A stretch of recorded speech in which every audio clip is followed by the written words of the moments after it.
Bueno, Acá. vamos a empezar. Gracias. Hola, buen día, buenos días. Bienvenidos, bienvenidas, bienvenides a esta mesa 3 del segundo Congreso Latinoamericano de Títeres, Educación y Cultura, que empezó ayer. Esta mesa se llama Títeres, Infancia y Género. Vamos a explicar antes la dinámica, que es la siguiente. Hay 3 expositoras que van a exponer en orden. Bueno, ya viene el orden. Y después de las exposiciones vienen las preguntas. A medida que se vaya desarrollando las exposiciones, ustedes pueden ir escribiendo las preguntas en el chat. Tanto en el chat de YouTube como en el de Zoom. Y los moderadores, que somos Ale, Bianciotti y yo, vamos a leerlas después de las exposiciones. Esa es la dinámica. Bueno, vivimos en una época de un cambio de paradigma, en donde se están revalorizando las identidades, las maneras de ser, las maneras de actuar, qué es lo que nos trae la felicidad, qué es la realización personal.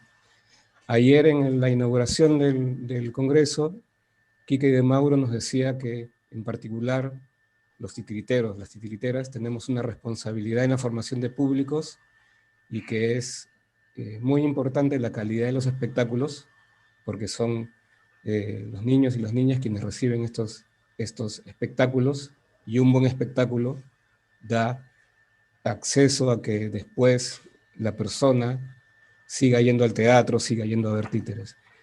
Y en ese sentido, la responsabilidad nuestra también, además de la calidad de los espectáculos, es también las historias que contamos. Y dentro de las historias que contamos, dentro del teatro de títeres, hay una gran tradición y también hay una renovación. Y esa renovación se está dando a través de todos los cambios que estamos viviendo.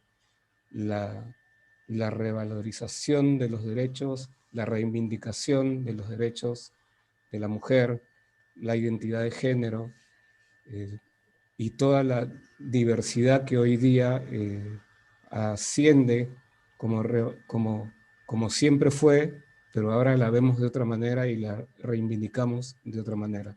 Entonces, también desde los títeres hay una inquietud por las historias que contamos. Y en ese sentido, tenemos una relación muy especial con la educación, porque en el ámbito educativo y en el ámbito titiritero se cruza en el interés y en el acceso a la infancia. Así que tenemos una relación directa. Los educadores, las educadoras, los titiriteros y las titiriteras. Y entonces aquí venimos a hablar de ese tema, justamente, de las historias que contamos. ¿Por qué las contamos y por qué hay una renovación o por qué se necesita una renovación? La misma renovación que hay en la sociedad, ¿no? Bueno, eso. Ale. Buen día, bienvenidos compañeras, compañeros, compañeres, a esta mesa que nos invita a pensar un poco en voz alta, como decía Antonio, que, digamos, desde CETERA y desde UNIMA, que no es casualidad que estemos juntos pensando un congreso latinoamericano de títeres de educación y cultura. En realidad no es casualidad porque es una decisión política, pedagógica, sindical, que construyamos colectivamente esa otra escuela que queremos. Y esto es uno de los espacios que lo habilita. En la construcción de esta otra escuela que queremos una escuela que emancipe, que empodere a las infancias como sujeto de derecho, una escuela con infancias sin estereotipos, con juegos no sexistas, con una visión de perspectiva de género como una construcción social y cultural. Las infancias son portadoras de un mundo nuevo. Es una novedad, es porvenir. Para un educador, la infancia es inspiración. Y es por eso que si nosotros nos pensamos como trabajadores y trabajadoras de educación, con la Ley Nacional de Educación desde lo Integral toma esta perspectiva de género, y no podemos dejar de pensar en la ESI, obviamente, o sea, nada más y nada menos que esta mesa para poder pensarnos en voz alta qué escuela queremos. Y mira, Antonio, yo ayer tomé nota de lo que dijo el titiritero que vos acabás de mencionar. Y él decía que el teatro de títeres es el primer espectáculo de la infancia. Y yo lo pensaba que como nosotros desde las escuelas y desde los jardines de infantes generamos ese pasaporte de la cultura con el trabajo, primero contratando los titiriteros para las obras de títere, pero también además como herramienta de nuestro trabajo. Digamos, todos aquellos que trabajamos o hemos trabajado con títeres, sabemos que el títere emancipa, empodera, proyecta, da la palabra, comunica, y digo, no hace falta tener lenguaje para poder disfrutar de que un niño, una niña o un niño disfrute de un títere. Yo le contaba a Antonio que en el jardín teníamos una alumna con discapacidad que todo lo que movía era los ojos. Y su cuerpo fue parte de un títere y estoy segura que lo disfrutó. Digo, uno tiene imagen como que en realidad los títeres sí nos habilitan a poder poner palabras y hasta poder contar secretos que se les cuentan a los títeres que a lo mejor no lo pueden decir en otro espacio. Bueno, a esto los convocamos a trabajar en esta mesa de hoy, porque la escuela que nosotros queremos es la que garantiza una mejor cultura, lo bello, lo poético, lo estético, que nos lo genera el títere. Sin estética no hay política, no hay educación. Sin estética y belleza, los derechos serían puras normas jurídicas. Por eso, compañeros, bienvenidos y bienvenidas. Le paso la palabra a Antonio. Y una aclaración, perdón. Todos los cumpas que quieran acceder a un certificado de la participación de hoy, pueden escribir en la semana a educacion@cetera.org.ar y les enviamos el certificado de participación. Bueno, empezamos a pensar en voz alta con Eleonora, Patri y Graciela. Bienvenidas a esta mesa. Gracias por su compromiso de estar un sábado a la mañana acá, construyendo colectivamente la otra escuela que queremos y necesitamos. Quique, Antonio.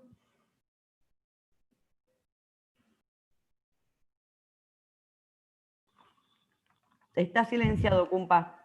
Ahí está, ahora sí. Bueno, me toca presentarles a la primera expositora de esta mesa. Ella es Eleonora Castel, es titiritera y recreóloga. Egresó del ISTLIR en el año 97 y empezó a hacer títeres en ese momento, y luego ingresó a la diplomatura en teatro de títeres de la UNSAM, de la Universidad de San Martín, y egresó de la diplomatura, y ya había empezado a hacer títeres en varias compañías. Entonces forma la compañía llamada La Quimera Títeres, y su primera obra es Buenas noches, Rogelio. En el 2011 empieza un proyecto que se llama Príncipes, otra historia de amor, que ella es la iniciadora del proyecto, y es una obra que habla del matrimonio igualitario y está dirigida a la infancia. Es la historia de dos príncipes que terminan casándose. Esta obra viene corriendo desde el año 2011 y hasta ahora está en repertorio. Y bueno, Eleonora además también organizó un festival, el primer Festival Nacional de las Artes por la Diversidad para niños y niñas, que se llama Anima tu Diversidad. Además es docente de talleres de títeres en el programa Juegotecas de Buenos Aires y en otros espacios. Así que, Eleonora, bienvenida y puedes empezar. Hola, gracias, buenos días a todos y a todas. Gracias por invitarme a participar de esta mesa, a los organizadores del Congreso. Bueno, también formo parte de la Comisión de Género de UNIMA Argentina, que es la primera en existir en todo UNIMA internacional, y eso nos llena de orgullo y de responsabilidad a la vez. Nuestro primer objetivo como comisión fue identificar, reconocer y visibilizar violencias y desigualdades hacia las mujeres y disidencias dentro de nuestro ámbito para que podamos tener naturalizadas. A partir de esa visibilización, la idea es reflexionar sobre cuáles de estas conductas podemos estar perpetuando con nuestros espectáculos y quehaceres artísticos o educativos. El teatro de títeres responde a una clásica fórmula de teatro infantil cargada de estereotipos de género que creemos en este momento que es imprescindible reconstruir. Nos preguntamos en la comisión, ¿no? Nos preguntamos no solo qué vemos y vimos históricamente en la actualidad en los espectáculos de títeres de otros grupos, sino también qué les contamos nosotros, y nosotras con nuestros espectáculos a los chicos y a las chicas. No se trata solo de hacer espectáculos específicos, se trata de identificar estereotipos de género que estamos naturalizando y replicando con nuestros espectáculos. A eso apuntamos. Para eso entonces hicimos un documento en donde nos hicimos algunas preguntas y invitamos a las titiriteras y a los titiriteros a que se las hicieran y pudieran evaluar así sus espectáculos. A ver qué cosas estamos replicando y naturalizando antes a través de los espectáculos que nosotros mismos hacemos. Están tan enraizados esos estereotipos de género que es muy difícil identificar cuando nosotras mismas los estamos replicando. Y entonces muchas veces los incluimos sin querer, sin darnos cuenta. Este documento entonces invita a reflexionar sobre lo que ya hicimos y estar más atentos y atentas a la hora de pensar los nuevos espectáculos. Yo ahora voy a leer este documento, pero antes también quería decirles que nos resulta muy interesante pensar que estas mismas preguntas puedan hacérselas las y los docentes a la hora de elegir un espectáculo para llevar al aula, o un cuento, por ejemplo, para compartir con el grupo, ¿no? ¿Qué estamos eligiendo para compartir con nuestros chicos y chicas? ¿Qué estamos eligiendo para ver con ellos y ellas? También es un buen ejercicio para hacer con los chicos y las chicas después. O sea, una vez visto el espectáculo, hacer estas preguntas y reflexionar con el grupo sobre cuáles de todos estos estereotipos y desigualdades vimos reflejados en este espectáculo que acabamos de compartir. Bueno, voy a leerles el documento y se me ocurre como idea, a ver si como ejercicio también, que recuerden en este momento algún espectáculo infantil que hayan visto hace poco, de teatro, de títeres, alguna película también podría ser, si no vieran espectáculos escénicos, para ver si se pueden responder a sí mismas y mismos estas mismas preguntas. Bueno, paso a leer, El documento se llama Reconstruyendo el teatro de títeres. Desde la Comisión de Género invitamos a todos los elencos que conforman UNIMA Argentina y a los titiriteros y titiriteras en general a reflexionar sobre nuestro rol como artistas que trabajan para la infancia. ¿Cuál es el aporte que desde nuestros espectáculos hacemos a la igualdad de género y la no violencia hacia las mujeres y disidencias? Reflexiones. Tanto el sexismo como la igualdad se aprenden desde la niñez. Ahora voy a citar un cuadernillo del INADI. Trabajar con la infancia, la perspectiva de género, es una invitación a considerar las diferencias entre niños y niñas como construcciones sociales y de la vida. En este sentido, nuestro trabajo, el teatro de títeres, podría contribuir a visibilizar la problemática con el fin de desandar la naturalización de la discriminación y la estigmatización. No se trata de proponer espectáculos didácticos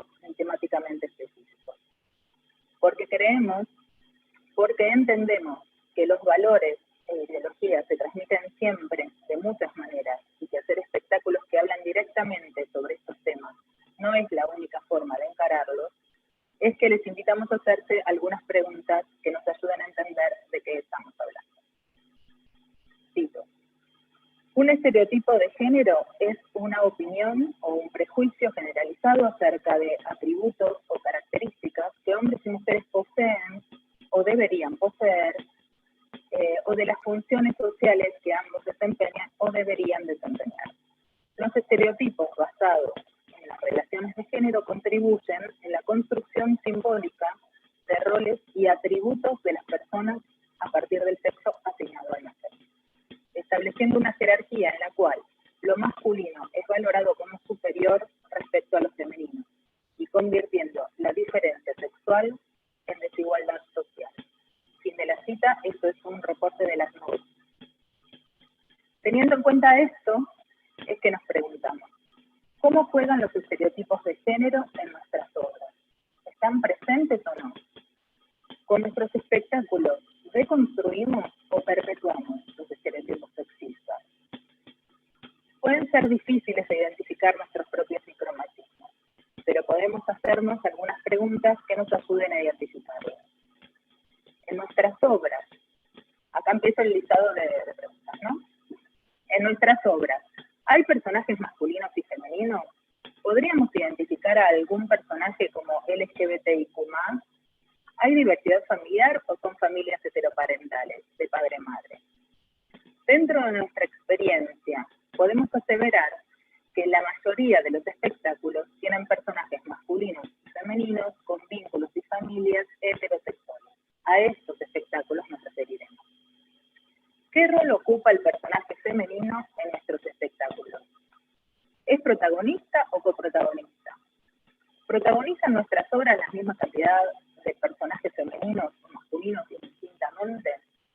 A estas preguntas, abro paréntesis, ya les digo que la mayoría de los espectáculos son protagonizados, la mayoría de los espectáculos, tanto en agrupaciones femeninas como masculinas, están protagonizados por varones.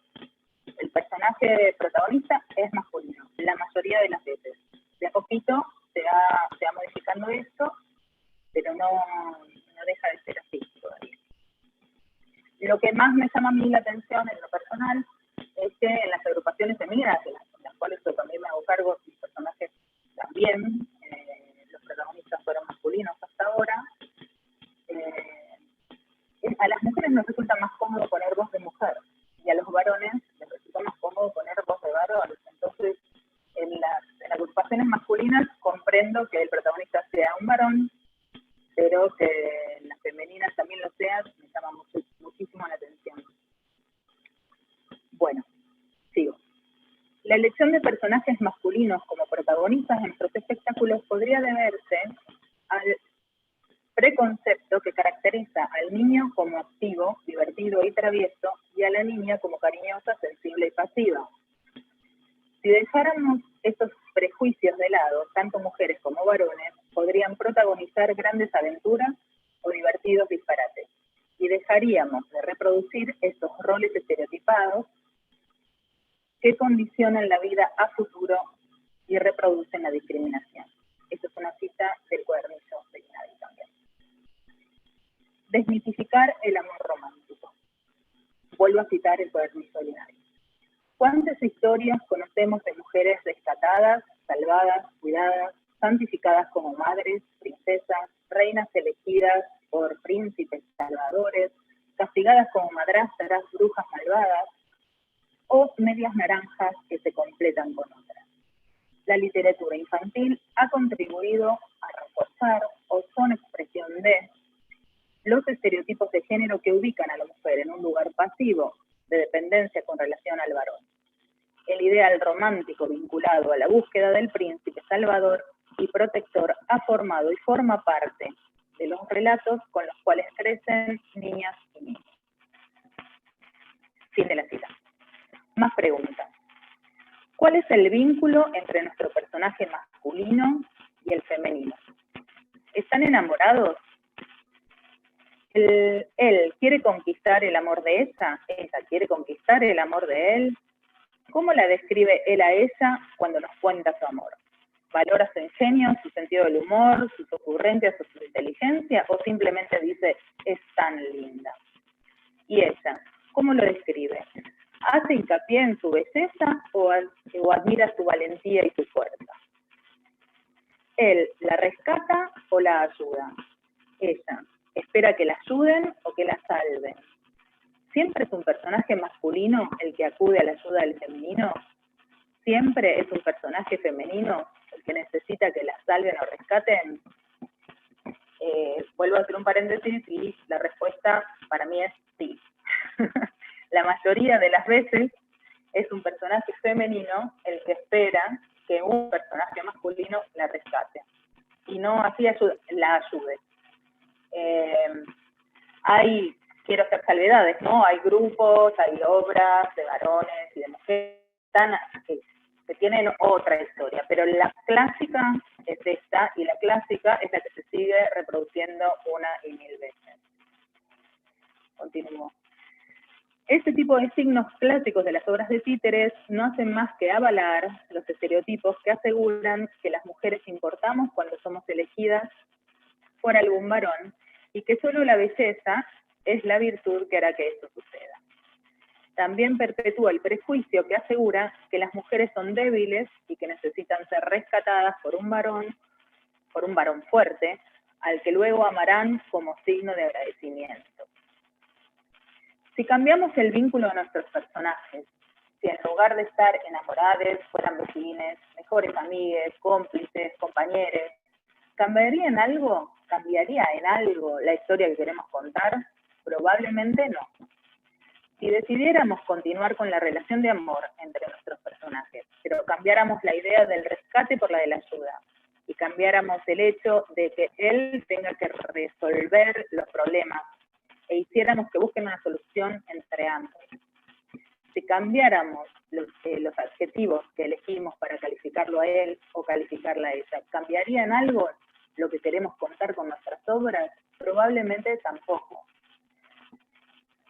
En esto, por hacer otro paréntesis, también a mí me llama mucho la atención que en todas las obras de títeres, en la mayoría de las obras de títeres, para no ofender a nadie, el vínculo que aparece entre personajes femeninos y masculinos siempre es el del amor. Siempre están enamorados, siempre todo lo que van a hacer es para conquistar el amor de uno o de la otra. La mayoría de las veces apunta a esto. A mí me llama mucho la atención y hace mucho tiempo que me vengo, y lo hablamos también en la comisión, ¿no? Hace mucho tiempo que me vengo preguntando ¿por qué? Si pueden ser vecinos, si pueden ser compañeros de escuela, no hace falta que estén enamorados para que lo que pasa en esa obra siga pasando. El objetivo del espectáculo probablemente no tiene que ver con esa relación, tiene que ver con otra cosa, pero esa relación está siempre inmersa. Bueno, para mí es momento de sacarla. Que no todo sea estar enamorados, chicos. Si decidiéramos continuar, eso ya lo leí, ¿no?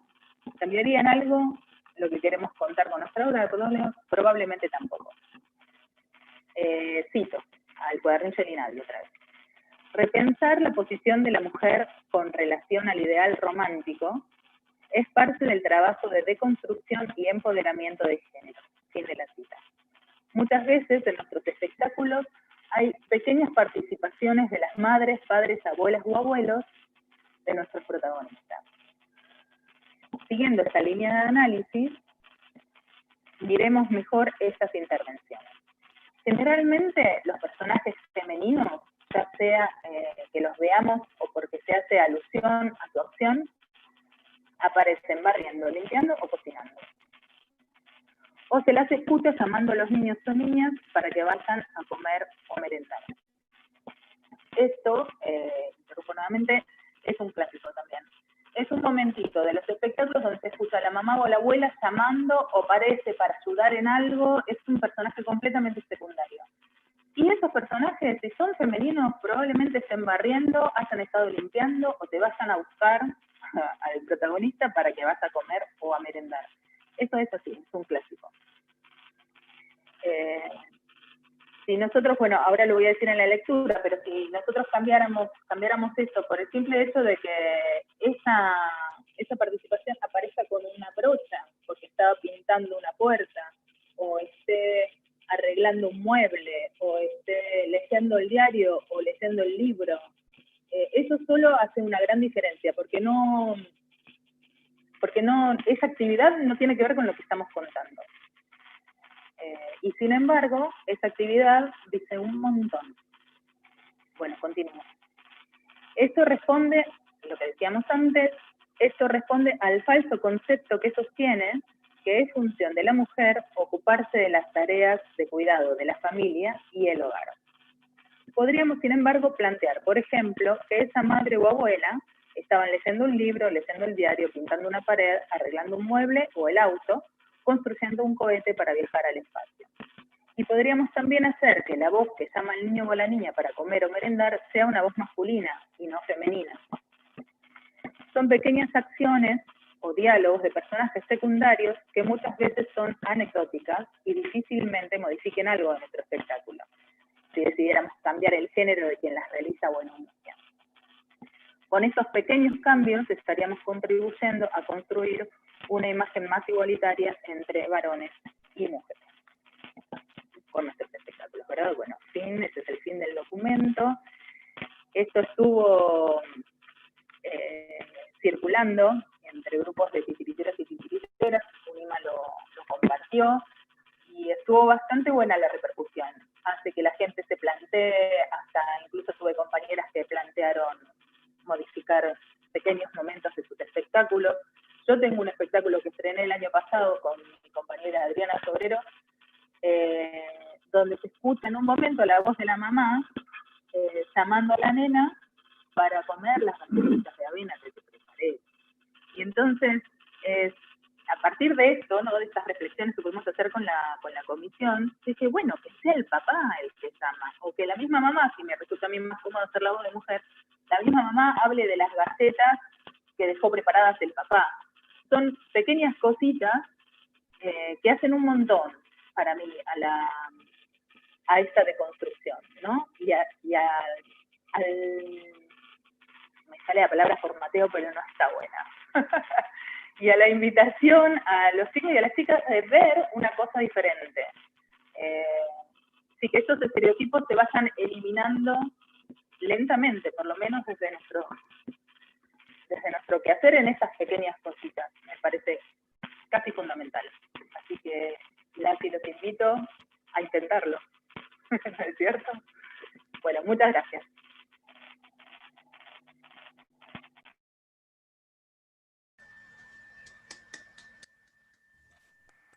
Gracias, Ele. Ale. Gracias, Ele. Queremos ese documento que circule en todos lados y en todas las escuelas y entre todos los trabajadores. Bueno, ahora a mí me toca presentar a Patri Redondo. Bueno, yo les podría, que no la veo, acá está.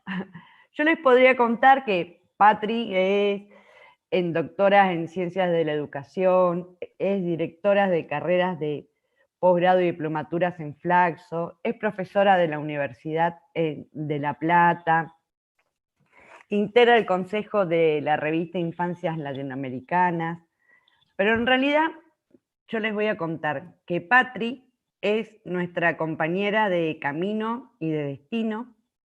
Patri para nosotros es una maestra de vida, como la nombramos en CETERA, y porque si yo tendría que decir quién es Patricia Redondo, diría es una maestra y militante. Patri, bienvenida nuevamente. Bueno, muchas gracias. Gracias, Ale. Gracias, Antonio. Un enorme placer estar hoy con Graciela, amiga, compañera también de otros caminos, de los mismos caminos. Gracias, Eleonora, por poder escucharte. Gracias a todos y a todas por estar acá. Para mí, la verdad es que en estos días agitados, de velocidades y Cuando Gaby me dijo, yo dije, wow, sábado a la mañana, tantos Zooms en la semana, pero la convocatoria ya la idea de un congreso latinoamericano me convidó a esta mesa, a este tiempo de pensamiento, la idea de educación y cultura, y ya de un congreso de títeres me terminó de decir, bueno, vamos por un mate y vayamos a la conversación. Quiero abrir con una imagen que le quiero dedicar estas palabras, o estar aquí nada más, no porque mis palabras sean importantes, a un tío mío muy entrañable, titiritero, y no sé si se podrá ampliar. Allí está haciendo uno de sus muñecos, es Enrique Acuña. Enrique pobló mi infancia, nuestras infancias, era muy amigo de mi padre, estudiante de la facultad donde yo ahora soy profesora, de Ciencias de la Educación, de Humanidades, y de esos colectivos estudiantiles que defendían sus derechos y que combinaban el arte, la política y la militancia estudiantil en esas décadas primeras y de mediados del siglo XX. Y allí está, recorrió América Latina, Europa, y terminó recalando en Costa Rica, donde creó el grupo Teatro de Muñecos y sus obras. Fue compañero de Javier Villafañe y está también en la Casa del Títere, en el Museo del Títere, y sus obras fueron pioneras.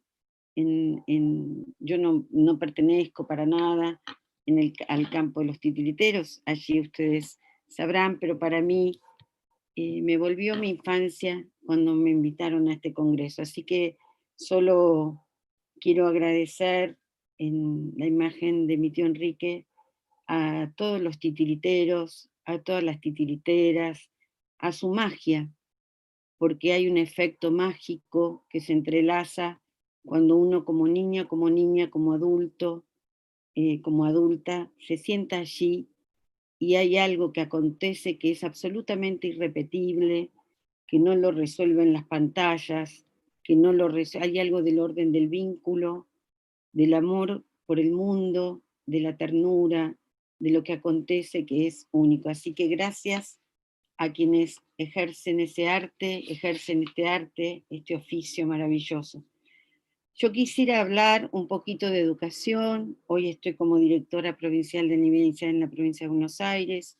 Quiero entramar con Eleonora, pero seguramente son Eleonora y Graciela quienes acentuarán esta perspectiva de género, pero quisiera situarme en la relación de la infancia y la educación en tiempos de pandemia, en este tiempo que a principio de año recordábamos con muchas maestras y maestros en todos estos días, con miles, les diría, en un viaje que hicimos por nuestra provincia, que en marzo le dábamos el bienvenir, así como se abre un teatrino, como se abre un teatro, el bienvenir a los niños y niñas. Muchos que llegan tímidos, escondidos detrás de los cuerpos de sus padres o de sus abuelos y abuelas, que llegan con los perros en los barrios populares, abrimos nuestras escuelas.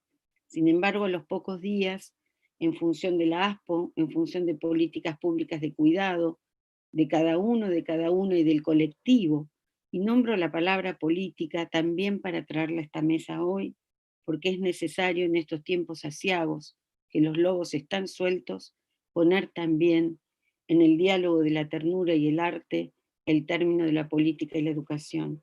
Y es así que nombrar hoy a la infancia, a las infancias, es un acto de nombrar en términos de lo político, de la afiliación, de la gestualidad de la mano, de quienes educan, de quienes ejercen el arte de los títeres, pero para que los niños y niñas sean niños y niñas. Tenemos unos niveles de pobreza que por arrastre, pero no solo por arrastre, que se han profundizado en este tiempo por una sociedad desigual, como la desigualdad de toda nuestra región. Entonces nos hallamos en un momento donde desde la educación intentamos bordar los gestos de hospitalidad necesarios para afiliar en el marco de esta situación planetaria, pero que nos afecta profundamente en el país, pero también estamos en el marco de una profunda hostilidad a todos los sentidos democráticos para lo que podamos proyectar en una sociedad.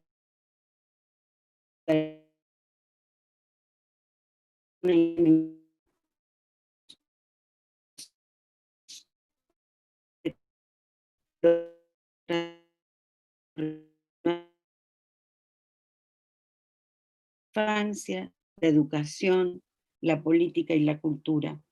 Están en juego un proyecto biopolítico consistente en relación a la infancia, en múltiples maneras, y sobre todo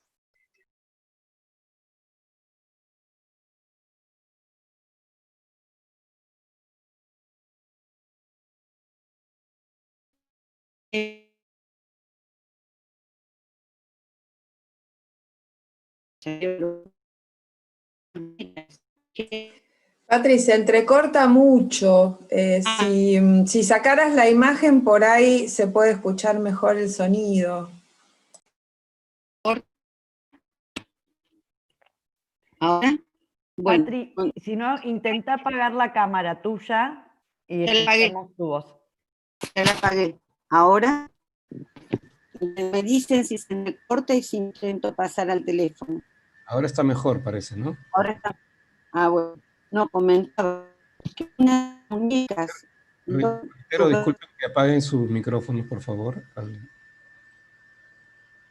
Una de las muñecas, pequeñas, carísimas, que se venden en el mercado, pero que tienen versión de las marcas, son presentadas de tal modo, merchandising visitado por más de 5 millones de niños y niñas al momento del lanzamiento de cada una de sus modelos. Lo que quiero decir que tenemos entre manos la necesidad de pensar el proyecto que usted lo nombró muchos años atrás como un recreo de la infancia, como un proyecto emancipatorio en el cual creo que las palabras de Leonora para pensar y deconstruir los estereotipos, una perspectiva de género que cruce el arte, en este caso las propuestas de Tite, pero me parecen todas sus dimensiones, como también nuestras propuestas de enseñanza, requiere preguntas y requiere invenciones.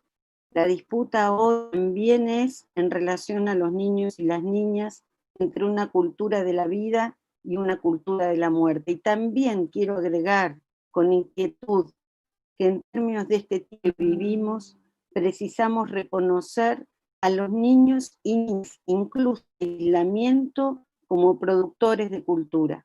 Me niego, y con certezas propias, a pensar que los niños están confinados en pasividades en sus hogares.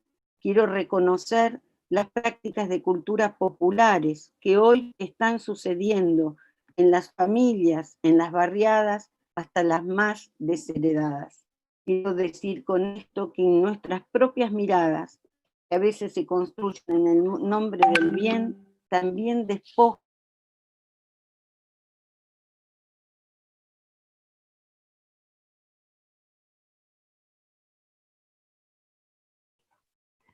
Patri, no te escuchamos. Creo que se desconectó. Perdió conexión. Esperamos un Aquí momento. una compañera, Mariana, propone en el chat que apaguemos las cámaras todos. A lo mejor cuando Patri pueda conectarse otra vez.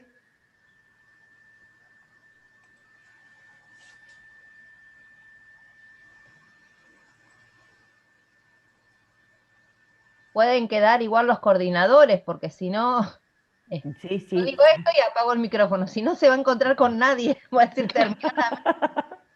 No, le vamos a contar. Gracias, Hilda, por tu sugerencia. Hola, Ahora, Patri, pedimos que apaguen las cámaras para que vos puedas tener mejor, podamos escuchar mejor. Si querés, les pido que las prendan.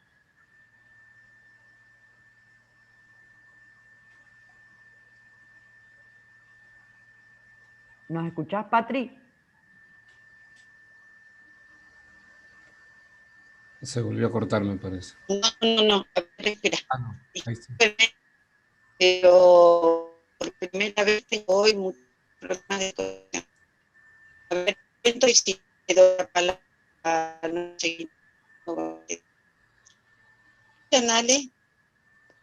Dale. Bueno, no, solo referir. No. Tengo, me están escuchando. Tiene que poner datos móviles o irse cerca de la fuente de Wi-Fi de la casa. Al lado.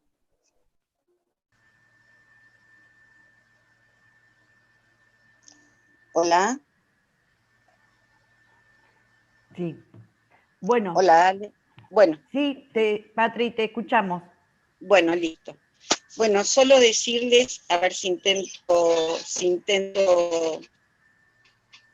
poder continuar, que hace 2 días, niñas y niños de General Rodríguez hacen programas de radio de todos los jardines de infantes, me preguntaban con qué jugaba cuando era niña, y recordé los títeres, recordé esos tiempos de suspensión, esos tiempos de infancia, y quería compartir con ustedes, viajar con ustedes en relación, viajar con ustedes por España, viajar con ustedes a través del tiempo, hacia aquellos misioneros de misiones pedagógicas en el periodo de la Segunda República, que luego, por supuesto, parte de ellos fueron asesinados, como García Lorca, que llevaba su carreta, también llevando el teatro a más de 70 aldeas en la periodo de las misiones pedagógicas, y que estaban compuestas esas misiones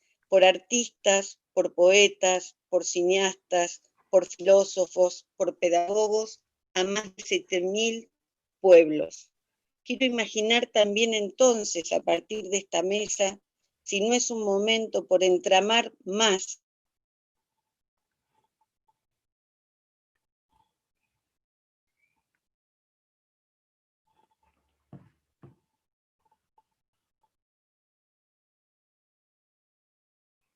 Patri, no te escuchamos, ¿sabes? ¿Ya cambiaste de dispositivo?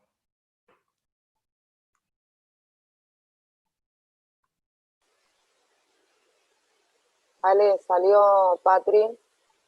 Ajá. Está reconectándose con el celu, pero está todavía uniendo. Debe ser que los datos tampoco están funcionando del todo bien. Sí. Díganle que vas a estar, que se ponga cerca del módem, capaz que está en otro ambiente, el módem le queda lejos.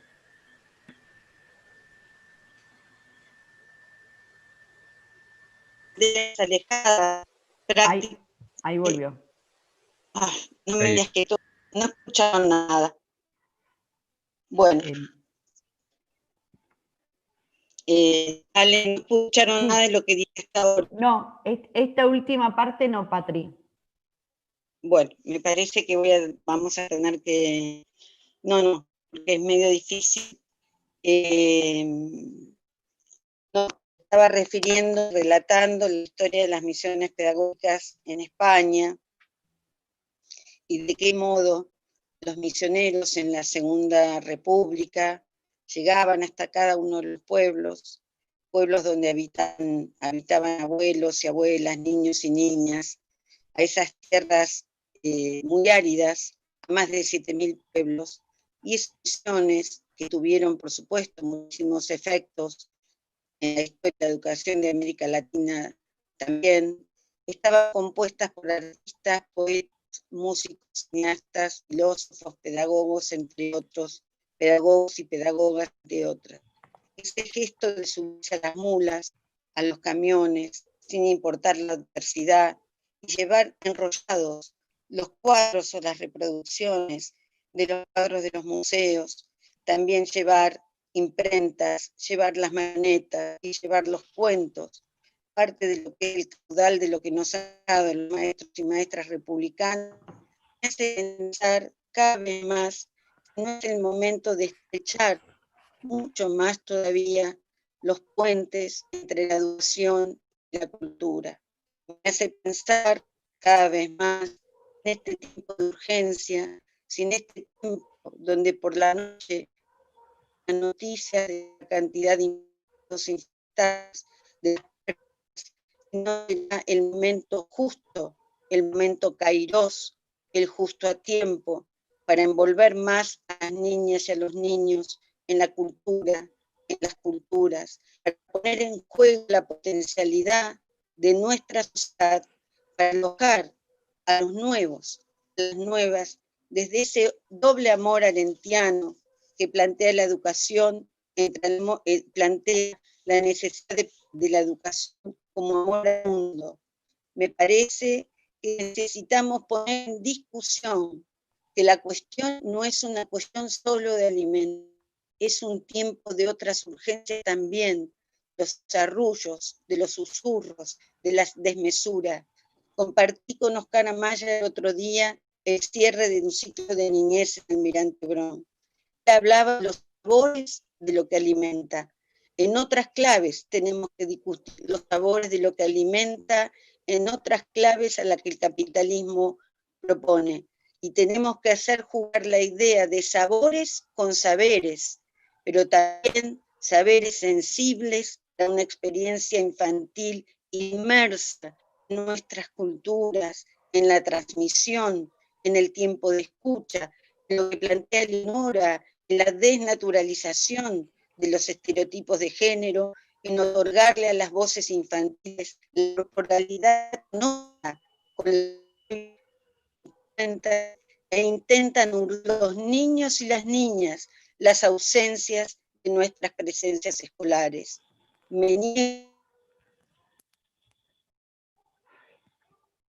Patri, te fuiste otra vez.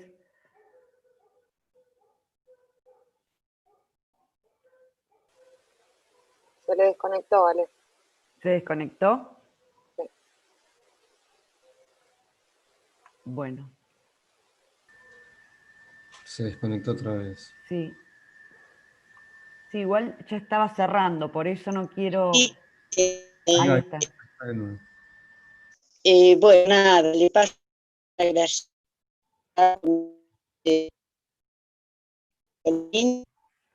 Ahora me escuchan, Ale. Ahora te escuchamos, sí. Decías que... En esta presentación, sí, decime. No, que estaba diciendo que te negabas y no te escuchamos más. No, que me negaba a que los niños sean y niñas cuantificados como Sí. confinados. Como confinados en sus casas, y de allí una cantidad de estudios que clausuran toda posibilidad de reconocimiento de lo que ha acontecido en las tranqueras, en los muelles, en el vínculo de una escuela que ha hecho escuela todo este año, a diferencia de los discursos que plantean que ha sido un año perdido. Solo decir que en un día haces una barrera,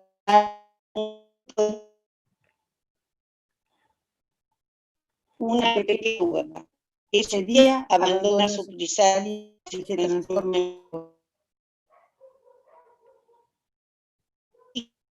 en su...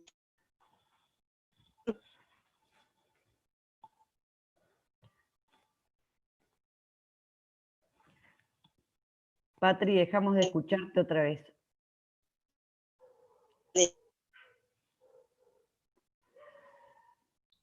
Es Google que la está censurando.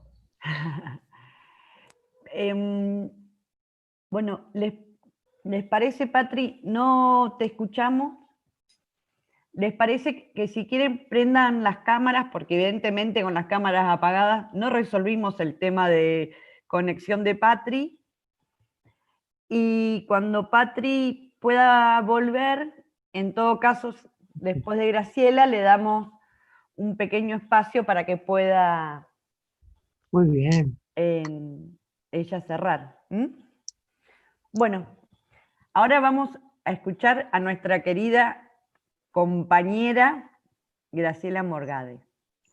Graciela, bueno, fue decana de la Facultad de Filosofía y Letras de la UBA, es investigadora y especialista de educación sexual con enfoque de género y derechos humanos, es doctora en educación, máster en ciencias sociales, es licenciada en ciencia de la educación, pero en realidad hoy, como compañera, está en la Subsecretaría de Participación y Democratización Educativa del Ministerio de Educación Nacional.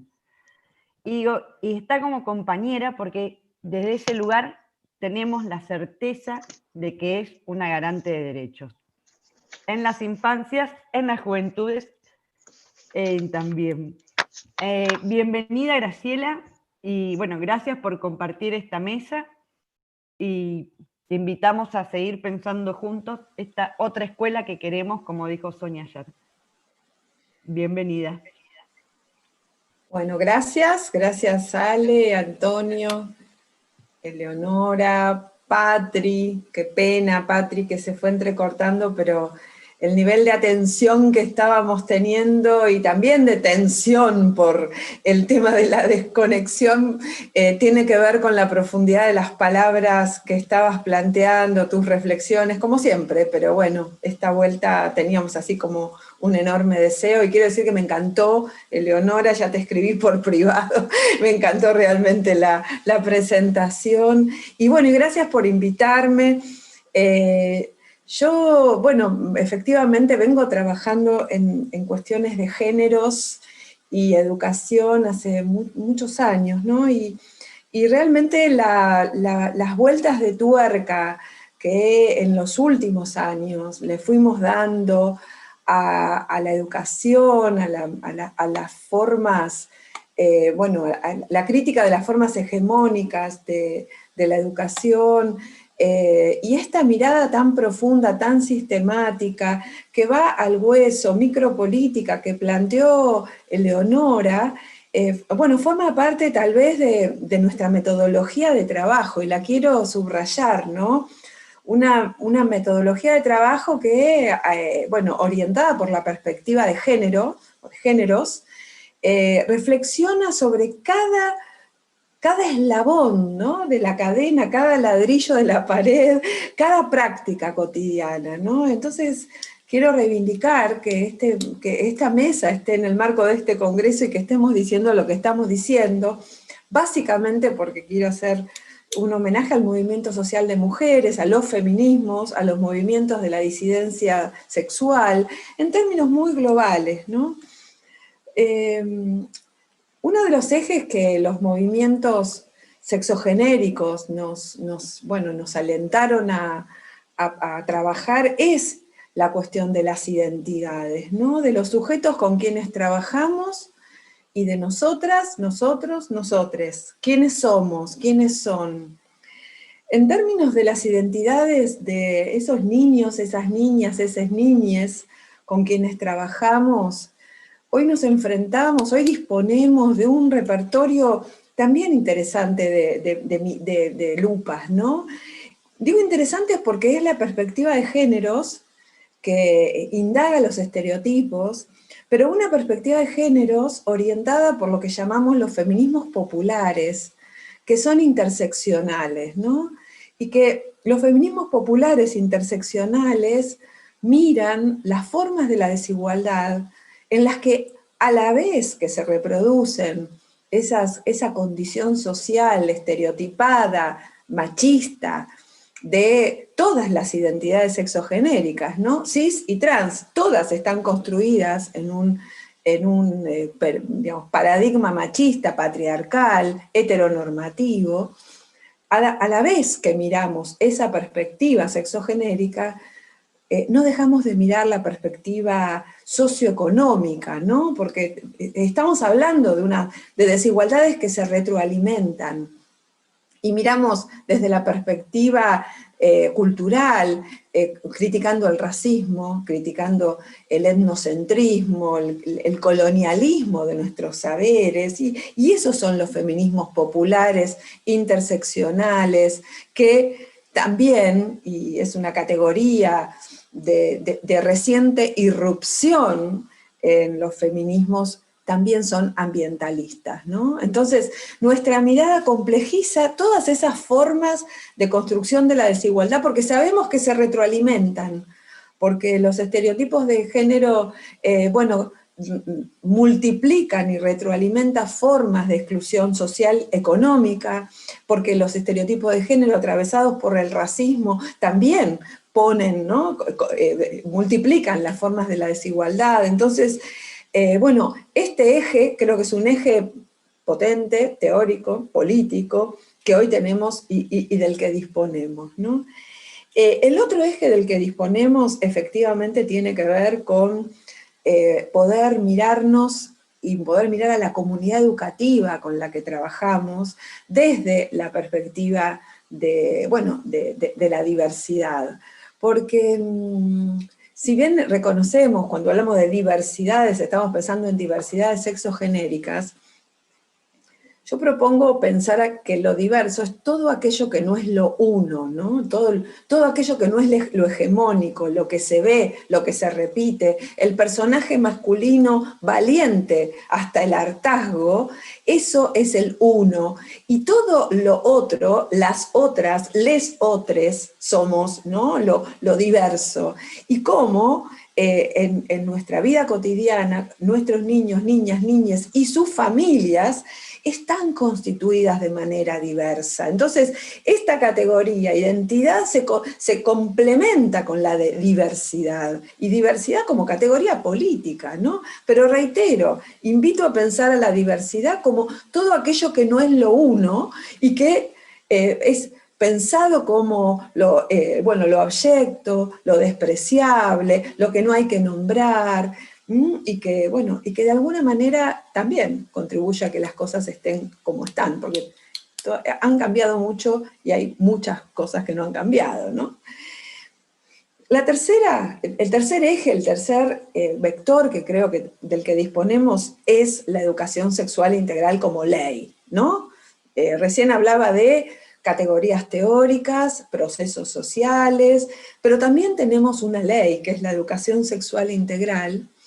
Y la educación sexual integral, con perspectiva de género y derechos humanos, con perspectiva de los feminismos populares, interseccionales, ambientalistas, es nuestra herramienta de intervención, primero, contra todas las formas de violencia, y segundo, pero no segundo, sino complementariamente, por una vida, bueno, digna de ser vivida, por el deseo. Y el deseo entendido no solo como el deseo sexual, sexogenérico, el deseo de vivir, el deseo de tener un proyecto, el deseo de conducir de una manera utópica, obviamente, ¿no? Pero autónoma, ¿no? Que eso queremos, porque finalmente la direccionalidad es la emancipación, ¿no? Bueno, la emancipación tiene que ver con disfrutar y conocer los derechos, el derecho a la identidad, el derecho a la integridad, el derecho a una vida sin violencia, y también, al mismo tiempo, el derecho a una vida, ¿no?, de deseo. Somos sujetos de derecho, sujetos de deseo. Ese es el instrumento que la ESI nos provee, ¿no? Digo, instrumento en un sentido legal, en un sentido inclusive de estrategia política, ¿no? Tenemos la ESI. Y tenemos, sería como un cuarto eje, ¿no? Dije, identidad, diversidad, ESI, y un cuarto eje que es la gran crítica que los feminismos, y sobre todo los feminismos, han aportado a pensar al trabajo docente desde una perspectiva política, ¿no? Que ya no es y en el nivel inicial en particular, que ya no es aquel estereotipo de la madre educadora, aquel estereotipo de las mujeres dulces que, como son un poco infantiles, se comunican mejor con la infancia, aquel estereotipo de que se puede ganar menos porque total vas a depender de tu padre o de tu marido, el estereotipo que...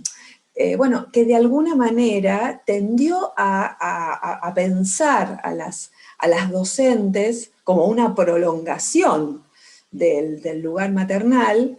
Digo, hace rato que lo venimos criticando, ¿no es cierto?, como trabajadoras de la educación. Los feminismos nos aportan, creo, la categoría política del cuidado, ¿no? Patri hablaba de la ternura, realmente la educación es enseñar cuidando, y el cuidado como categoría política es una categoría que reformula de alguna manera, ¿no? Reformula aquel amor a la infancia que parecía tan ligado al estereotipo maternal.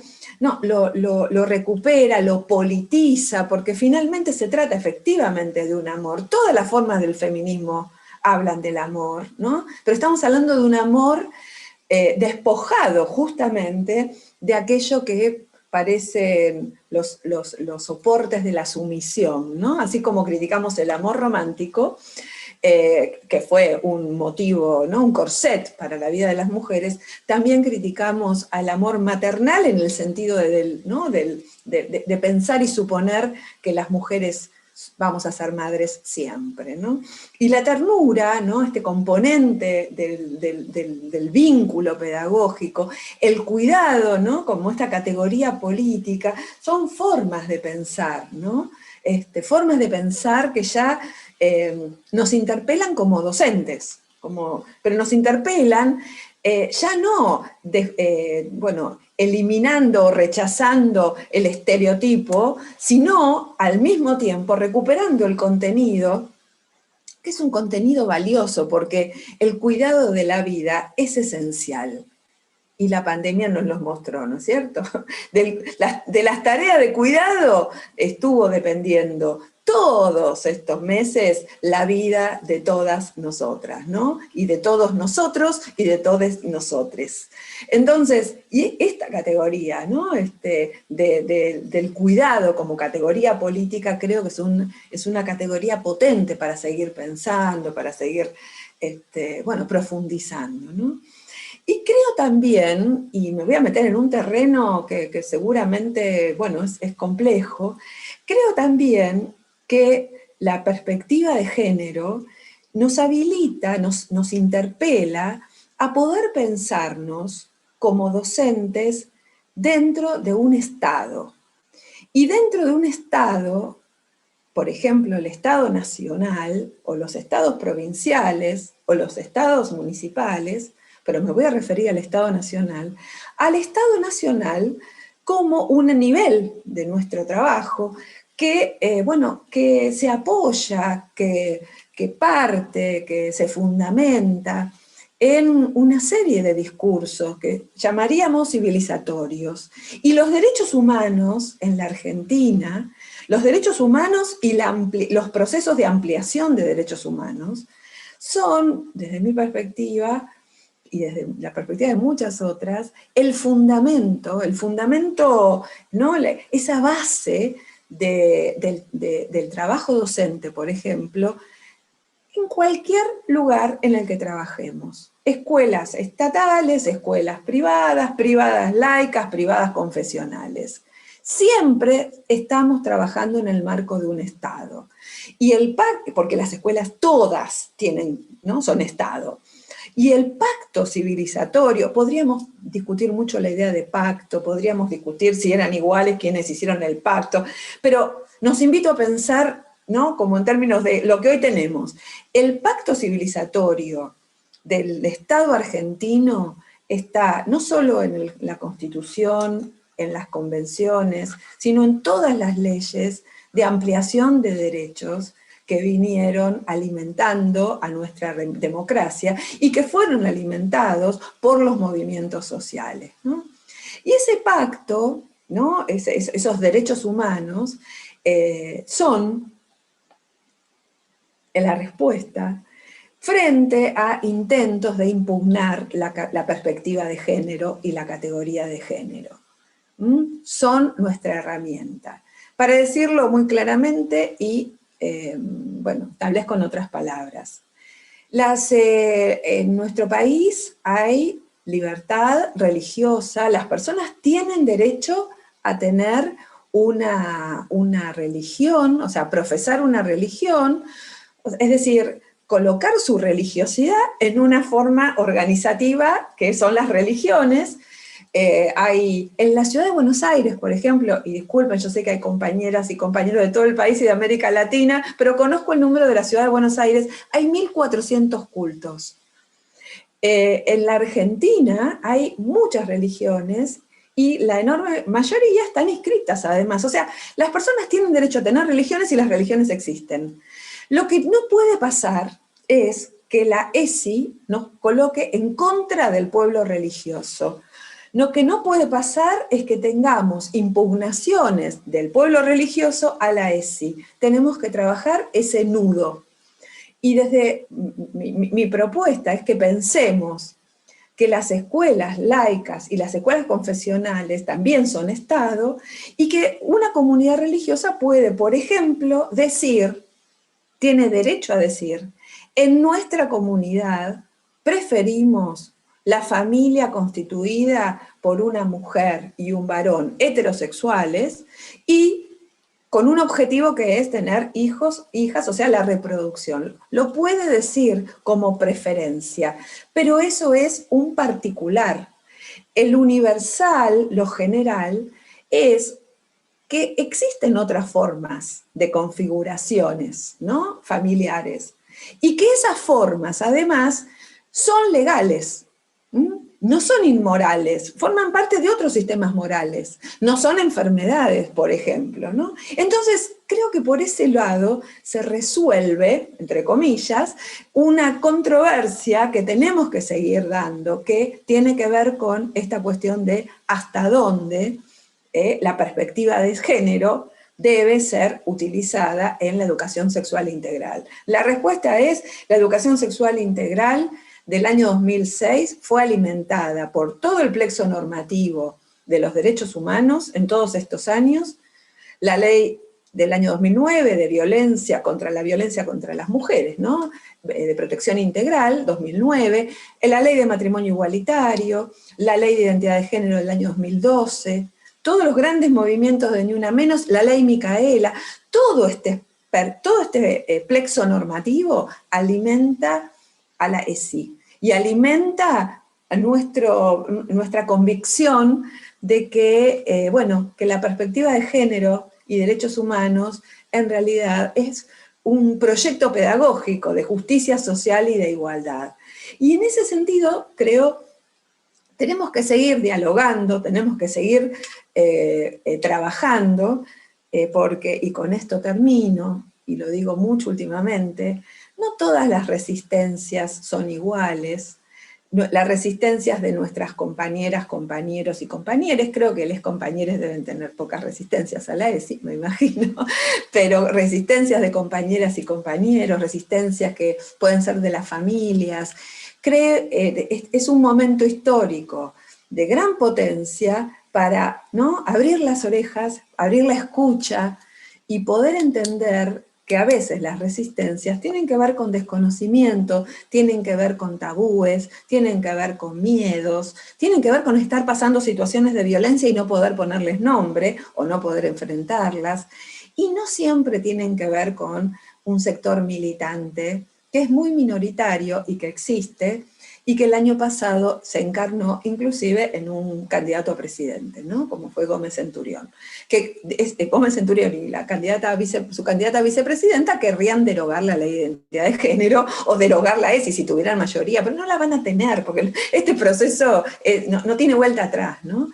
Entonces, esta fuerza del movimiento es la fuerza que celebro, que estemos, ¿no?, reforzando en esta actividad, Alejandra, gracias, ¿no?, de esta actividad sindical, porque como decía Ale, ¿no? Integro el gobierno nacional, pero en las políticas de ampliación de derechos, el gobierno solo no puede. Necesita los movimientos sociales para acompañar, para validar y también para marcar la cancha cuando se corra para algún costado que no nos gusta. Se necesita, ¿no?, sostener esta fuerza. Y creo que tenemos todo este enorme caudal, este enorme capital, que aunque a veces tengamos situaciones o sensación de desasosiego, o nos abrume esa organización que también caracterizó Patri, ¿no?, de una oposición salvaje, que no duda, no hesita en usar cualquier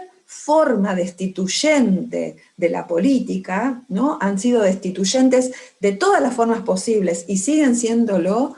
Nuestra fuerza militante, nuestra convicción, bueno, tiene que ver, creo, entre otros, con, bueno, el enorme aporte que los feminismos populares, interseccionales, ambientalistas, le han venido dando a la política en la Argentina, ¿no? Y por eso, bueno, cierro, en Buenos Aires es una linda mañana de sol, es una linda mañana para tener también una esperanza bien alta, porque tenemos motivos para tener la esperanza bien alta, ¿no? Así que bueno, hasta acá.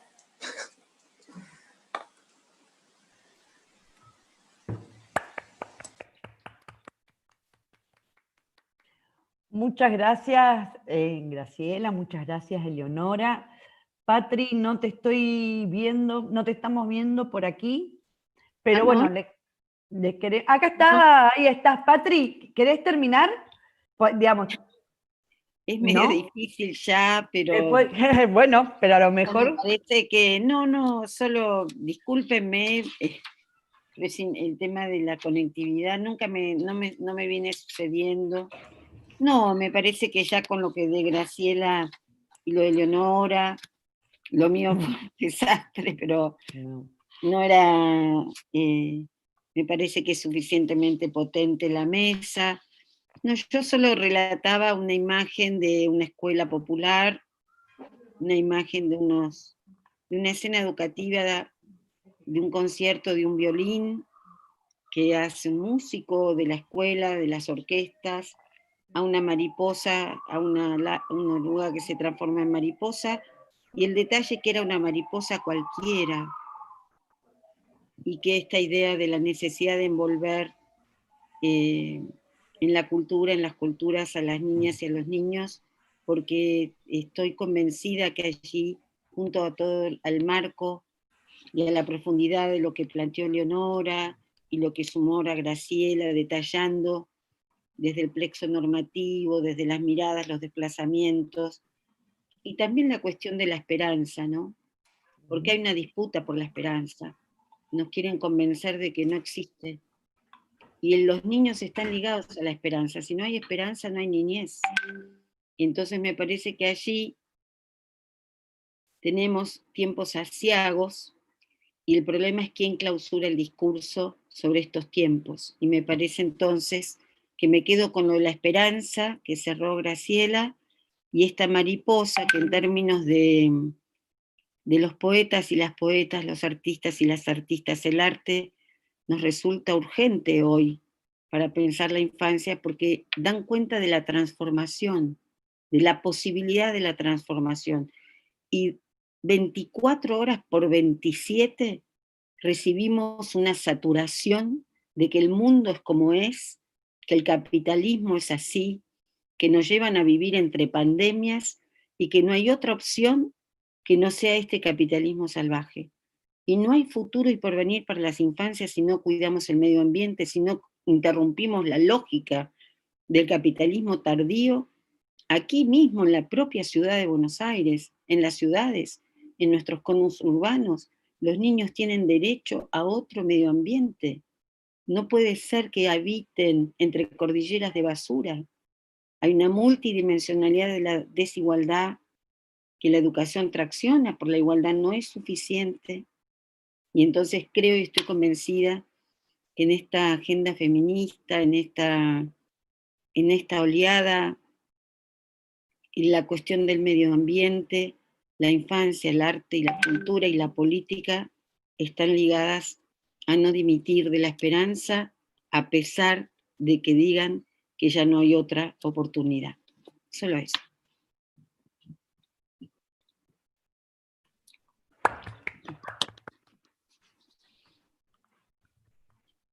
Muchas gracias, Patri, muchas gracias, Eleonora, muchas gracias, Graciela. Qué mañana de lujo, que tuvimos y que tenemos. Y por lo que sabemos con Tonio, en las otras mesas también están sucediendo cosas muy interesantes. Después la van a poder recuperar desde el portal de educación de CETERA. Y también, Patri, te queríamos pedir, porque sos parte, si nos podés compartir tu ponencia de hoy, escrita, para que nosotros podamos colgarla en la página de CETERA, así todos los compañeros pueden acceder. Que ya sé que nos va a decir que sí, obviamente, te estoy anunciando nada más lo que te va a pasar. Bueno, aquí hay una pregunta. ¿Les parece que empecemos, Tonio, empezamos con las preguntas? Sí, empezamos con las preguntas, Ale. Bueno, ¿querés que empiece yo y seguís vos? ¿Vamos una y una? Sí, ¿Si bueno, hay? Bueno, sí. Acá hay una pregunta que la hizo nuestra querida titiritera Cecilia Piazza de Rosario, una compañera que siempre estuvo acompañando las peleas y las luchas de CETERA y de ANSAFE y de quien se lo pidiera. Cecilia dice, me pregunto cómo poder ir incidiendo estos cambios de paradigma en las escuelas privadas, ya que en algunos casos censuran el uso del lenguaje inclusive, por ejemplo, y temen que en las obras que aparezcan cosas que vayan en contra de su pensar, no solo machista, sino también hegemónico en todos los sentidos.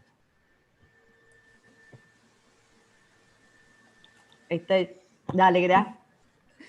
Bueno, en parte traté de anticiparme a esas preguntas porque es un tema que viene una y otra vez. Cecilia, vos hiciste la pregunta recién, había una mariposita además volando, ¿había algo volando? Yo la hice antes que vos hablaras, claro, y claro. de que todas las escuelas en realidad son del Estado y contaste un poco los casos particulares, está un poco respondida.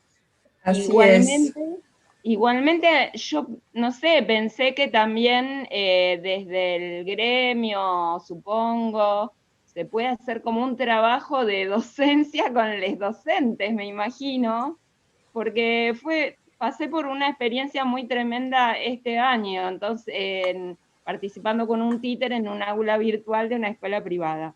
Y era como muy raro lo que se fue produciendo y después fui descubriendo que en realidad había sido encubiertamente censurada por distintas cosas, y bueno, y la conclusión mía fue qué tremendo la educación que se les da a las niñas en esas escuelas de padres y madres con mucho dinero, era en este caso, y que entonces están formando a les futures gente poderosa, adulta del mañana, y eso es tremendo.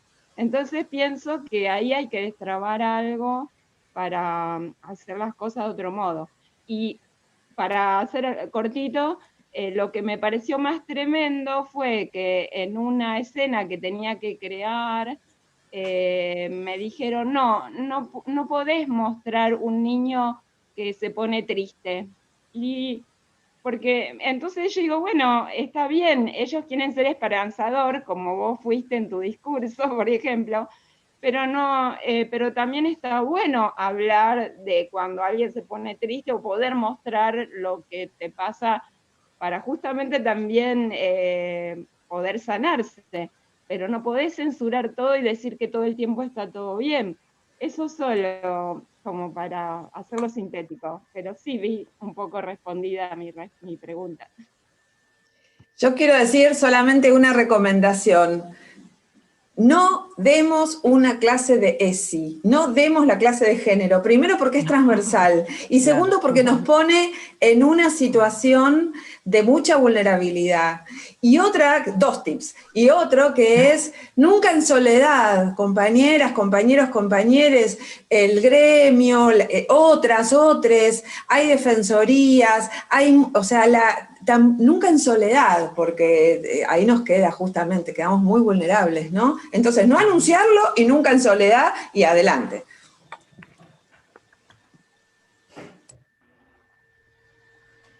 Antonio. Bueno, Ale, entonces voy a... concretas preguntas no han enviado en sí, sino más bien comentarios, que voy a pasar a leer algunos, o todos los comentarios, ¿sí? Bueno, Estela Maris Poroto nos dice, brillante lectura de los estereotipos. Sandra Melgarejo nos pregunta por el escrito de la exposición de Leonora, que si lo podemos enviar, ya le hemos dicho que sí, que hay un correo para mandar, lo hemos puesto ahí en el chat. Sabrina Stephanie Domínguez nos dice que tenemos el Disney muy impregnado, que le parece muy buena la exposición.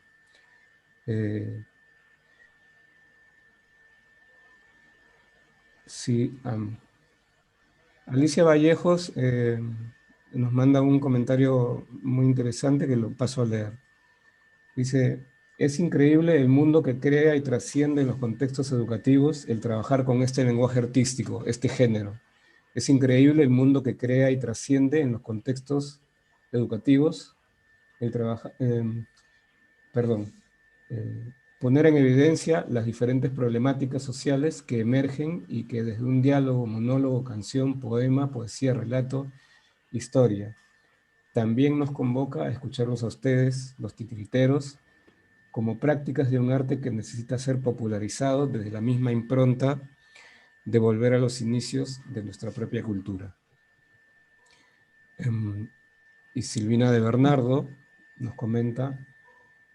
ella nos comenta que todas sus producciones están hechas desde la perspectiva de deconstruir estereotipos y con perspectiva de feminismo popular.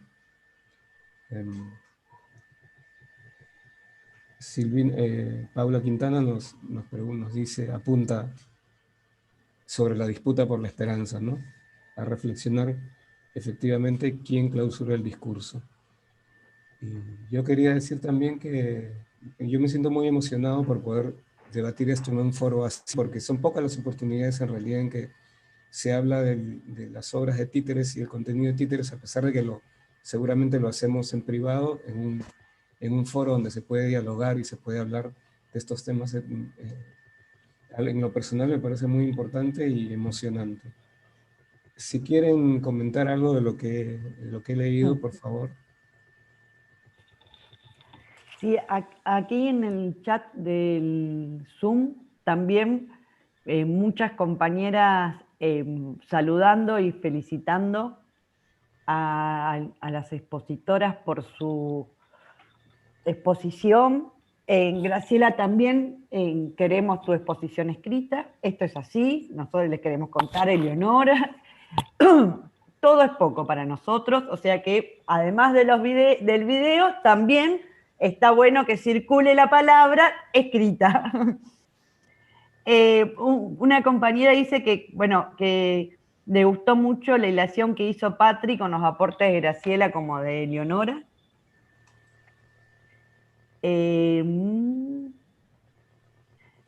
Bueno, nada, en general todos los mensajes son, dice, excelente la claridad de la exposición de los temas e íntima la relación entre todos, es verdad.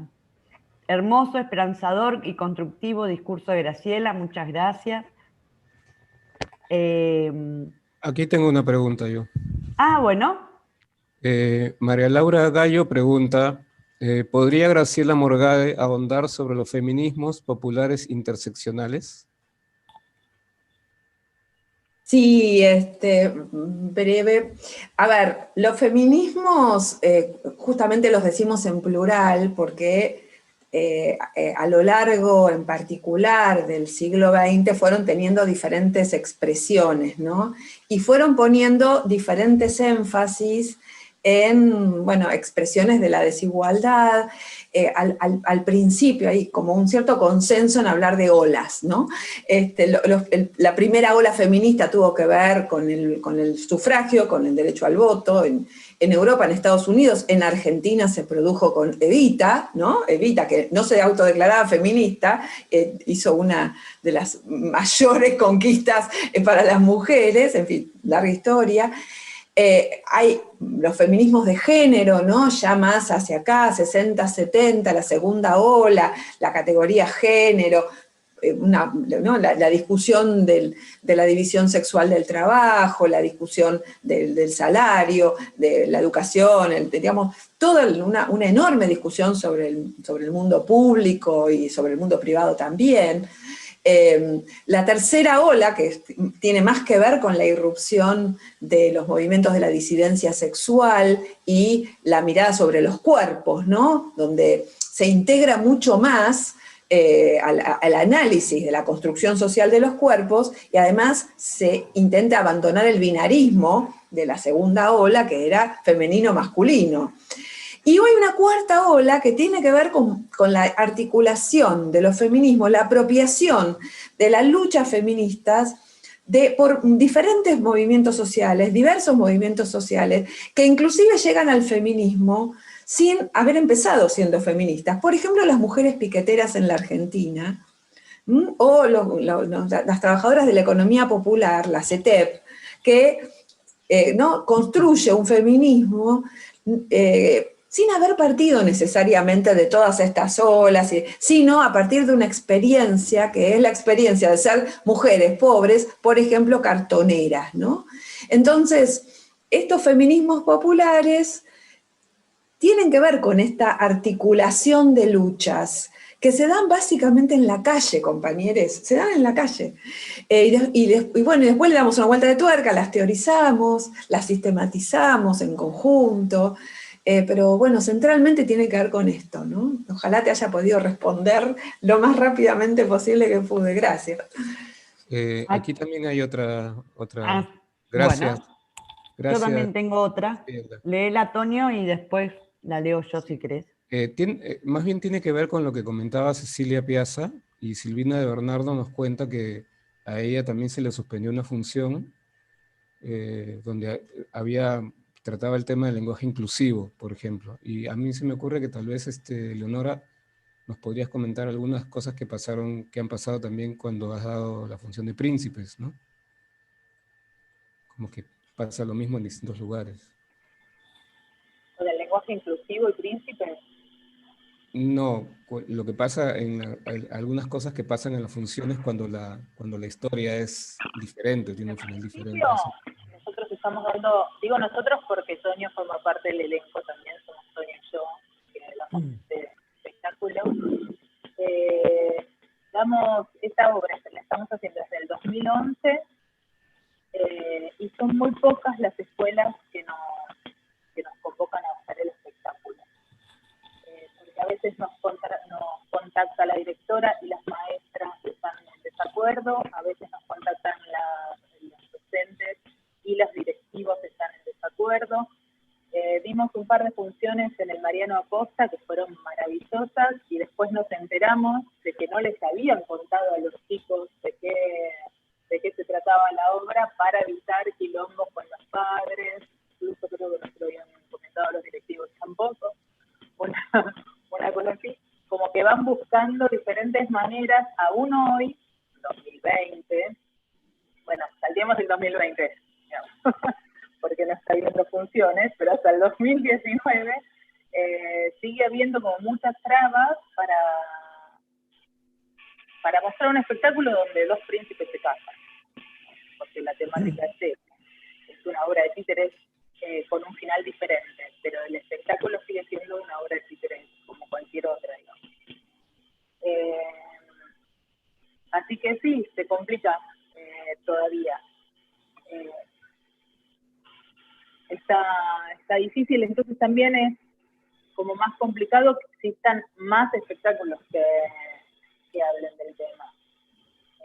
Porque si no hay mucho lugar, mucho espacio, y todavía sigue habiendo miedo para recibir vivirla, mucho más difícil es para un trabajador artista decidir, bueno, sí, me voy a poner a laburar por acá, y después no trabaja, o trabaja muy poco en comparación. Nosotros lo que estamos haciendo es apelando a proyectos independientes. Ahora, por ejemplo, pedimos un subsidio de Proteatro que nos va, un proyecto que nos salió, finalmente lo tenemos, que es para dar, ya no me acuerdo, creo que son 7 funciones gratuitas para escuelas públicas. Así que el año que viene estamos esperando a ver si pueden ser presenciales para no tener que hacerlos por video, a ver si el año que viene vuelve el teatro a las escuelas y podemos ir a dar funciones a 7 escuelas públicas de la ciudad que les interese el tema. Bueno, eso, seguimos luchando contra molinos de viento. Eleonora, Mariana de Rosario pregunta si hay alguna obra disponible para trabajar con las primeras infancias sobre la no violencia contra la mujer. Mira, acá estamos tratando, con la comisión, estamos tratando de hacer un relevamiento de ese tipo de espectáculos con perspectiva de género, para tener un listado para difundir, pero la verdad es que es un trabajo arduo. Yo no conozco ninguna, en lo personal. Pero es un trabajo arduo que vamos a tener que ir haciendo de a poco, y en cuanto sepamos eso, en cuanto lo tengamos, lo vamos a ir publicando en el sitio de UNIMA, que tiene una página y además tiene un Facebook y un Instagram al que pueden ir accediendo cuando quieran. Buenísimo, y también después nosotros lo podemos colgar en las 2 páginas, digamos, en los sindicatos de base, en las páginas que tienen de educación, cada sindicato de base, y en el de la CETERA, porque es muy interesante a la hora de contratar una obra de títeres, saber. Bueno, perdón, que vuelva con el tema, sobre Príncipes y la ESI, es el único espectáculo que existe aún hoy. Hubieron dos espectáculos más, uno de Mar del Plata, un espectáculo de marionetas que hablaba sobre una caimán trans, que ya se dejó de hacer, y había otro espectáculo en Bariloche que también se dejó de hacer. Todo por esto mismo, todo por no contar con las funciones necesarias para sobrevivir, digamos. Entonces, están esos proyectos que empiezan a dedicarse a otros con los que pueden trabajar mejor. Entonces, Príncipes, además de ser como la primera, ahora ya pasó a ser la única en Argentina, por lo menos. Bueno, te cuento, Eleonora y Toño, y a los compañeros y compañeras de la mesa, que los compañeros de Entre Ríos tienen una obra sobre violencia de género. Son titiriteros que trabajan en ACMER, el sindicato de maestros de Entre Ríos, que también está bueno poder meterse en la página del sindicato y contactarse con esos compañeros. Ale, bueno, Ale, sí, yo quería hacer un comentario que por supuesto. Cortísimo. No, que me parece que hay cuestiones que tenemos que complejizar, porque venimos de 4 años de macrismo, para no individualizar en el sentido de que sean los maestros o las maestras que no eligen determinadas obras, sino que ha habido cambios curriculares, y que a la ESI se la desplazó, la estamos recién ahora poniendo como política de primera línea en nuestras políticas educativas. En nuestro caso, en el caso del nivel inicial de nuestra provincia, fue el nivel más sancionado, con más de 300 docentes sumariados. Entonces yo quiero agregar como una mirada de mayor complejidad, porque si no, no podemos comprender ciertas situaciones. Yo creo que van a florecer, aspiro que en la pospandemia, cuando salgamos de la urgencia de dedicar todos los esfuerzos a salud y toda la situación que sabemos que estamos atravesando, puedan florecer 1 y 1000 obras de títeres con las temáticas más diversas, que puedan desnaturalizar estereotipos, que puedan presentar los mundos necesarios. Pero venimos de un efecto de arrasamiento material brutal, brutal. Yo podría dar cuestiones específicas, pero al mismo tiempo de un arrasamiento cultural, y creo que ahí, en el sentido de lo que plantea Graciela, yo sumo también abrirnos nuevas preguntas. ¿Por qué algunas temáticas, tal vez no presentarla, no me refiero al tema de los títeres, me refiero a educación, no presentarlas como excluyentes, sino dialogar con quienes tal vez tengan una idea distinta, y el modo binario de presentarnos no está construido desde un discurso hegemónico. Entonces ahí la tarea de construir también para mí es la de escuchar. Escuchar, argumentar y contraargumentar, porque la disputa por modelar a los niños y niñas desde discursos hegemónicos es muy fuerte, y la ESI, para nosotros y nosotras y nosotres, es una batalla cultural y político-pedagógica en el campo de los derechos humanos. Yo creo que esta perspectiva de géneros, y tenemos muchas preguntas. Nosotros nos hacemos preguntas de cómo trabajar la temática de la violencia de género en la primera infancia. Yo creo que hay preguntas que hacerse también. ¿Cuáles son las aproximaciones? ¿Cuál es el lugar del arte, que creo que es la vía? Nosotros creemos que es por allí. Pero hay muchas preguntas por hacerse, y trabajo compartido. Por eso yo traía el ejemplo de las misiones pedagógicas que también tuvieron, donde eran los poetas, Cernuda, García Lorca, que trabajaban juntos. Entonces esas a veces andamos por andariveles paralelos, y yo me parece que es momento de muchos puentes y de cierta generosidad político-pedagógica. Hablo en mi nombre, con 45 años en educación, y me parece que tenemos que tramar mayor generosidad política, pedagógica, escuchar a quienes todavía no piensan del mismo modo, y conversar allí, porque ha habido un arrasamiento y una eficacia del discurso de las emociones y ciertos discursos que necesitamos de construir. En ese sentido, y las familias también, con las familias también tenemos que trabajar mucho, y sobre todo con los grupos populares. Quiero decirlo en voz alta, tenemos que animarnos a decir que allí tenemos un núcleo duro, en términos de que nos tenemos que animar a trabajar mucho más con la ESI. Hay mucho temor en las instituciones, hay miedo, no es que no se quiera, hay temor, y son los medios y las amenazas, y un sistema muy afinado que construyó el macrismo para decir, bueno, no asumas esa posición, no expreses eso, no traigas esto, porque va a haber alguien que te va a amenazar. Entonces me parece que es un muy buen momento histórico para tramar nuestros gremios, nuestros sindicatos, con la enorme potencia que tienen, este propio encuentro, el Estado, y este plexo normativo que yo creo que no hay que olvidar que lo tenemos, Una reflexión nada más.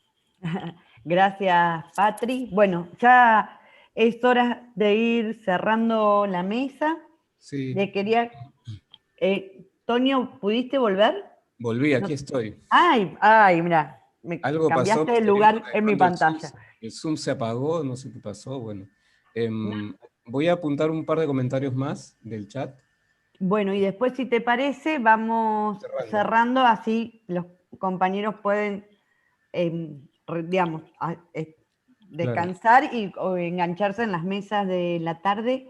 Solo les quiero decir que estamos armando un debate desde CETERA sobre el lenguaje inclusivo, que para nosotros es importante como parte de nuestra política. Dale, Antonio. Sí, aquí.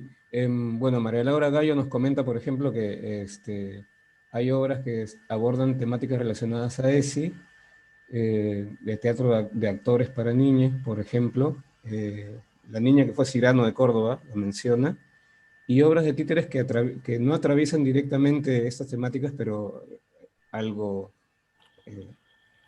tienen, ¿no? Pero que no la atraviesan de manera directa, o sea que también hay otras referencias ahí. Y lo último que quería decir es que hay un enlace para quienes quieran ver todos los videos, todos los vivos que quedan registrados en la página de CETERA. Les voy a pasar en los chats en este momento el enlace para que lo puedan ver, ¿no? Porque saben que hemos hecho 4 mesas simultáneas, y entonces ahí en el enlace que estoy pasando está van a poder encontrar todos los vivos ya grabados, ¿no? Sí, ahí está. Dale, te dejo a ti para que cierres. No, está bien, por favor. El enlace sí es el portal de educación de CETERA, ahí entran, van al Congreso, buscan la opción de, digo, para aquellos que no puedan copiar el enlace, métanse en CETERA, Educación CETERA, y ahí les aparece el Congreso, entran en la ventana de mesas y se despliegan las 4 mesas de hoy. Bueno, compañeros y compañeras y compañeres, muchas gracias por haber participado, por estar, por seguir construyendo esta escuela que queremos, que necesitamos, que pensamos, que soñamos, que resistimos, que luchamos. El arte es transformador, es una herramienta que tenemos los educadores para trabajar, y bueno, y gracias a ustedes, los titiriteros, nosotros podemos hacer desde la escuela, y también en esto de poder pensarnos con Patri y con Graciela, nosotros podemos hacer, digamos, desde la escuela otros mundos posibles, otras infancias posibles, otras juventudes posibles, y también que se nombra menos, pero también otras adulteces posibles. Digamos, yo creo que las escuelas para adultos, el trabajo que se ha podido hacer con la ESI, sobre todo con mujeres, es interesantísimo. Esto de poder, así como en el inicial contamos que hay secretos que sí se cuentan, con adultos también se ha podido trabajar que algunas cosas es necesario contar. Y eso lo ha posibilitado la escuela, claramente, con políticas claras desde el Estado. Y también digo esto de lo que decía Patri, pasamos 4 años de macrismo, pero pudimos ganarle a ese modelo y estamos reconstituyendo en derechos y avanzando. Nos falta mucho, pero claro que mucho, pero bueno, la escuela creo que es una garantía de que esto suceda. Tendremos que ocupar más espacios de educación en más lugares y dar estos debates. Bueno, muchas gracias, querida Patri, muchas gracias, querida Graciela. Eleonora, un gustazo, ya no te puedo explicar, de acá en los próximos 50 años te voy a estar escribiendo y convocando, te vamos a estar convocando para trabajar. Graciela y Patri ya tienen esa experiencia, digamos que... Y Tonio, un gustazo ser tu compañera y moderadora. Excelente. Excelente. También vamos a hacer muchas cosas juntos. Cumpa. Chao, gracias. Larga vida a los títeres y a la escuela pública. Sí, tal cual, vamos. Hasta luego. Chao. Chao. Hasta luego. Chao.